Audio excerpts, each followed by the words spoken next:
Player of the season in লা লিগা অর্থাৎ 2024-25 মৌসুমে লা লিগার সেরা খেলোয়াড় নির্বাচিত হয়েছে ব্রাজিলের রাফিনহা।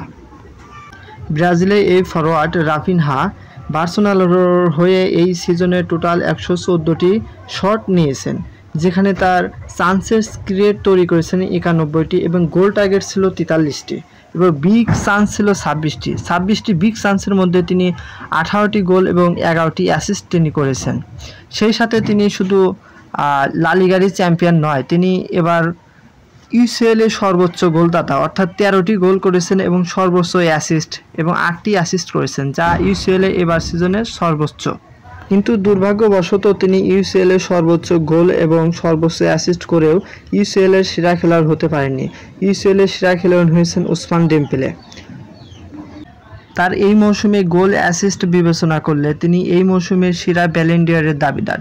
কিন্তু ইউসিএল এর সেমিফাইনালে ইন্টার মিলানের সাথে বিদায় হওয়ার পর তার ব্যালন ডি'অরের তালিকায় 1 নম্বর থেকে তিনি 3 নম্বরে চলে এসেছেন।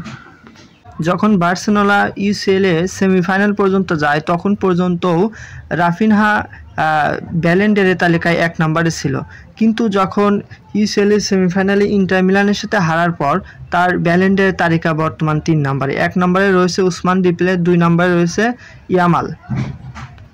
কিন্তু তার সকল goal, assist, man of the match এবং বিগ চান্সেস বিবেচনা করলে তিনি এবার সেরা স্ট্রাইকার হওয়ার একটি সুবর্ণ সুযোগ রয়েছে। শুভকামনা রইল ব্রাজিলের রাফিনহার প্রতি। সবাইকে ধন্যবাদ।